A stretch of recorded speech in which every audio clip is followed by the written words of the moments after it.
নমস্কাৰ, এই মুহূৰ্তত আহি পৰিছে আজিৰ কেইবাটাও গুৰুত্বপূৰ্ণ খবৰ। আজিৰ দিনটোত অসমৰ মুখ্যমন্ত্ৰী ডক্টৰ হিমন্ত বিশ্ব শৰ্মাই সংবাদমেলযোগে জনতাৰ বাবে কেইবাটাও বৃহৎ প্ৰতিশ্ৰুতি প্ৰদান কৰিছে। আপোনাৰ ৰেচন কাৰ্ড আছে নেকি? ৰেচন কাৰ্ড থাকিলে জনতাই পাব 5টা সুবিধা। কেৱল এয়াই নহয়, যদি আপোনাৰ ৰেচন কাৰ্ড নাই, আপুনি নতুনকৈ ৰেচন কাৰ্ডৰ বাবে কৰিব পাৰিব আবেদন। লগতে চৰকাৰী ঘৰ নোপোৱা প্ৰতিজন ব্যক্তিৰ বাবে এটা ভাল খবৰ, অতি সহজতে এতিয়াৰ পৰা আপুনি লাভ কৰিব চৰকাৰী ঘৰৰ সুবিধা। অৰুণোদয় নোপোৱা প্ৰতিজন হিতাধিকাৰীৰ বাবে ভাল খবৰ দিছে। যদি অৰুণোদয়ৰ তালিকাত আপোনাৰ নামটো অন্তৰ্ভুক্ত হৈ আছে, তেনে ক্ষেত্ৰত আপোনাৰ নামটো কৰ্তন কৰা হ'ব। মুখ্যমন্ত্ৰী ডক্টৰ হিমন্ত বিশ্ব শৰ্মাই ডাঙৰ মন্তব্য কৰিলে। লগতে লাখ লাখ মহিলা গোটৰ একাউণ্টত 10,000 টকা প্ৰদান কৰা হ'ব প্ৰথম কিস্তি। উচ্চতক লৈ নতুনকৈ জাননী প্ৰকাশ কৰা হৈছে। লগতে কেইবাটাও ৰাজনৈতিক খবৰৰ লগতে অৰাজনৈতিক খবৰ যুগুত কৰা হৈছে। আজিৰ দিনটোত গোটেই অসম তথা ভাৰতৰ বিভিন্ন প্ৰান্তৰ পৰা যুগুত হোৱা হৈছে কেইবাটাও ডাঙৰ খবৰ। এনেবোৰ খবৰ নিতৌ পাই থাকিবলৈ চেনেলটি ছাবস্ক্ৰাইব কৰি ভিডিঅ'ৰ এটা লাইক কৰিবলৈ নাপাহৰিব। আজিৰ আমাৰ প্ৰথম খুবেই গুৰুত্বপূৰ্ণ খবৰ হৈছে অসমবাসীৰ বাবে এটা ডাঙৰ খবৰ। মুখ্যমন্ত্ৰী হিমন্ত বিশ্ব শৰ্মা থকালৈকে কোনেও অসমীয়াৰ একো ক্ষতি কৰিব নোৱাৰে। অসমীয়াৰ কিবা হ'লে সকলোতকৈ আগত উপস্থিত হ'ম বুলি মন্তব্য কৰিছে অসমৰ মুখ্যমন্ত্ৰী ডক্টৰ হিমন্ত বিশ্ব শৰ্মাই। অসমীয়াক বৃহৎ প্ৰতিশ্ৰুতি মুখ্যমন্ত্ৰীৰ।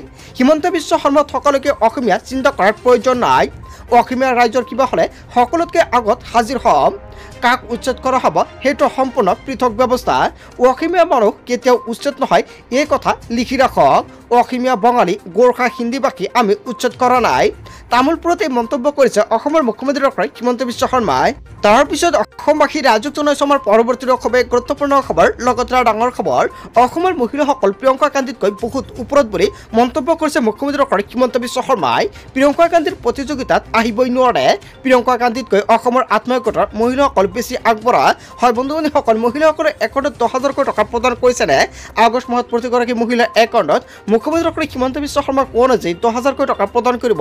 কিন্তু এতিয়ালৈকে মহিলা গোটৰ একাউণ্টত 10,000 টকা পোৱা নাই। কিন্তু কিমান তাৰিখত চৰকাৰে এই টকা প্ৰদান কৰিব, মুখ্যমন্ত্ৰী ডক্টৰ হিমন্ত বিশ্ব শৰ্মাই এতিয়ালৈকে স্পষ্টীকৰণ দিয়া নাই। অসমৰ মহিলাই প্ৰিয়ংকা গান্ধীক পৰাজিত কৰিব। আমাৰ মহিলা কৃষিকৰ্ম, উদ্যোগীকৰণ সকলোতে আগবঢ়া বুলি মন্তব্য কৰিছে মুখ্যমন্ত্ৰী ডাঙৰীয়াই। প্ৰিয়ংকা গান্ধী অসমলৈ অহাৰ কোনো কাৰণে নাই। প্ৰিয়ংকা গান্ধী অসম ভ্ৰমণক লৈ মুখ্যমন্ত্ৰী ডক্টৰ হিমন্ত বিশ্ব শৰ্মাৰ প্ৰতিক্ৰিয়া। অসমৰ মহিলাসকল প্ৰিয়ংকা গান্ধীতকৈ বহুত ওপৰত। হয় বন্ধু-বান্ধৱীসকল, মুখ্যমন্ত্ৰী ডক্টৰ হিমন্ত বিশ্ব শৰ্মাই প্ৰিয়ংকা গান্ধীক লৈ যিটো মন্তব্য কৰিছে, আপুনি কি ক'ব? যদি আপোনাৰ কিবা মন্তব্য কৰিব লগা থাকে, আপোনালোকৰ মন্তব্যটো নিশ্চয় কমেণ্ট কৰি জনাই দিব। তাৰ পিছত অসমবাসী ৰাজক জনাইছে আমাৰ পৰৱৰ্তী খুবেই গুৰুত্বপূৰ্ণ খবৰ। লগতে ডাঙৰ খবৰ, মাটিৰ নামজাৰি হোৱা নাই নেকি? মাটি বাৰীৰ কামক লৈ দালাল চক্ৰৰ বাবে সমস্যা হৈছে নেকি? আপোনালোকৰ সকলো ধৰণৰ সমস্যা এতিয়া সমাধান হ'ব। সমাধান হোৱা নাই নেকি আপোনাৰ কাম কাজ? আহক নগাঁও জিলা আয়ুক্তৰ কাৰ্যালয়লৈ। কিয়নো পুৱা 10 বজাৰ পৰা সন্ধিয়া 8 বজালৈকে এই মাহৰ বাবে বিশেষ সেৱা ৰাজ্যৰ বাবে। নগাঁও জিলাৰ অন্তৰ্গত জনসাধাৰণলৈ এই সেৱা প্ৰশাসনৰ। নগাঁৱত একেদিনে 146 গৰাকী কৰ্মচাৰীক বদলি কৰা হৈছে। নগাঁও জিলা আয়ুক্ত দেৱাশিষ শৰ্মাৰ বিৰুদ্ধে কেইবাটাও গুৰুত্বপূৰ্ণ অভিযোগ উত্থাপিত হৈছে। নগাঁও জিলা আয়ুক্ত দেৱাশিষ শৰ্মাৰ নিৰ্দেশত এই বদলীকৰণ। জিলাখনৰ 7টা ৰাজহ চক্ৰৰ ভিতৰত হৈছে এই বদলীকৰণ। মাটিৰ নামজাৰি হোৱা নাই নেকি? যদি মাটি বাৰীৰ কিবা সমস্যা আছে, অতি শীঘ্ৰে আপুনি সমাধান কৰক। তাৰপিছত অসমবাসী ৰাজক জনাইছে আমাৰ পৰৱৰ্তী খুবেই গুৰুত্বপূৰ্ণ খবৰ। লগতে ডাঙৰ খবৰ, 11 আগষ্টত লক্ষাধিক মুছলমানৰ প্ৰতিবাদত কৰিব ধুবুৰী। হিমন্ত বিশ্ব শৰ্মা চৰকাৰৰ বিৰুদ্ধে লাখ লাখ মুছলমানে কৰিব প্ৰতিবাদ।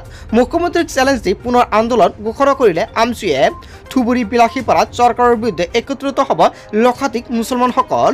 হাজাৰ চেষ্টা কৰিও অসমৰ মানচিত্ৰৰ পৰা শেষ কৰিব নোৱাৰিব মুছলমানসকলক। হিমন্ত বিশ্ব শৰ্মাৰ সমানে অসমৰ মানুহৰো অধিকাৰ আছে।